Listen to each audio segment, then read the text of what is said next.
Hello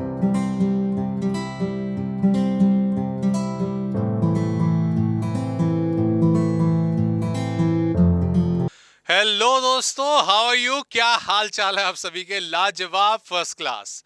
दोस्तों, हम one by one अपने चैप्टर्स में हमारे अपकमिंग एग्जाम्स के लिए जो भी अमेंडमेंट्स हो रही हैं उसको लेकर डिस्कशन कर रहे हैं। टैक्स रेट को लेकर, सैलरी को लेकर हम ऑलरेडी कर चुके हैं, राइट?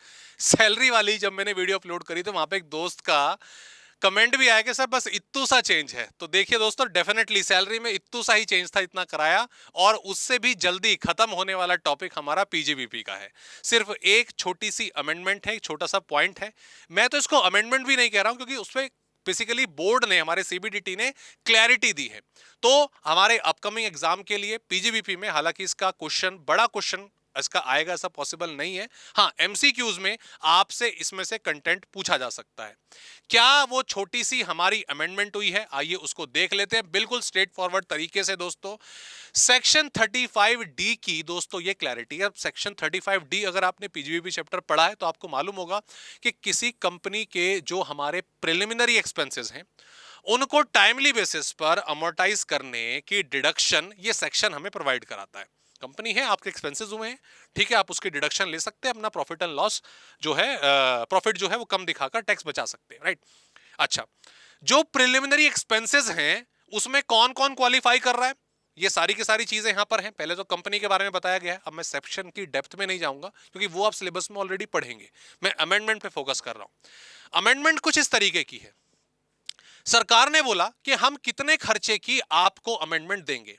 उसके लिए एक्ट में हमारे प्रोविजन जो बने हुए वो कहते हैं कि आपका जो फिजिबिलिटी रिपोर्ट, प्रोजेक्ट रिपोर्ट, ब्ला ब्ला ब्ला, मार्केट सर्वे पर जो भी कुछ खर्चा हुआ है वो सारा का सारा जो है आप डिडक्शन के तौर पर यहां पर प्रोविजन उसका ले सकते हैं, उसकी डिडक्शन आप ले सकते हैं, राइट?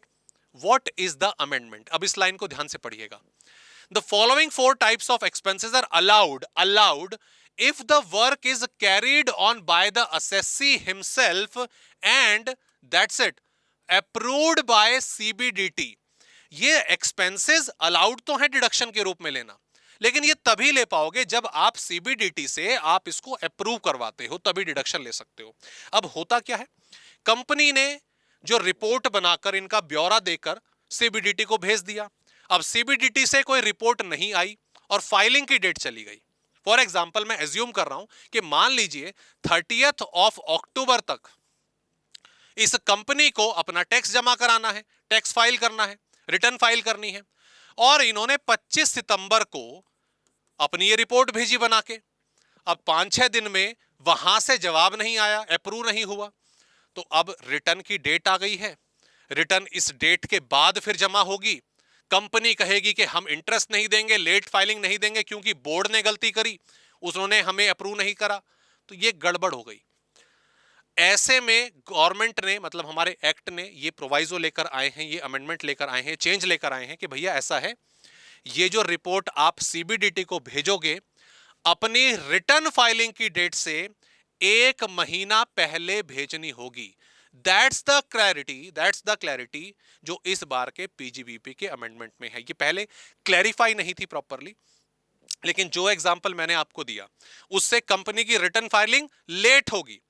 अब लेट होगी तो कंपनी ये कहेगी कि बोर्ड की वजह से हुई, बोर्ड ये कहेगा जी इन्होंने रिपोर्ट ही लेट भेजी थी। तो इसीलिए अब यहां पे सिचुएशन ये है कि ये रिपोर्ट आपको कम से कम 1 महीना पहले, अपनी कंपनी अपनी रिटर्न फाइलिंग की डेट से, ड्यू डेट से 1 महीना पहले बोर्ड को भेजेगी। अदरवाइज फिर ये मामला, इसकी डिडक्शन भैया नहीं मिलेगी। So that's the only amendment.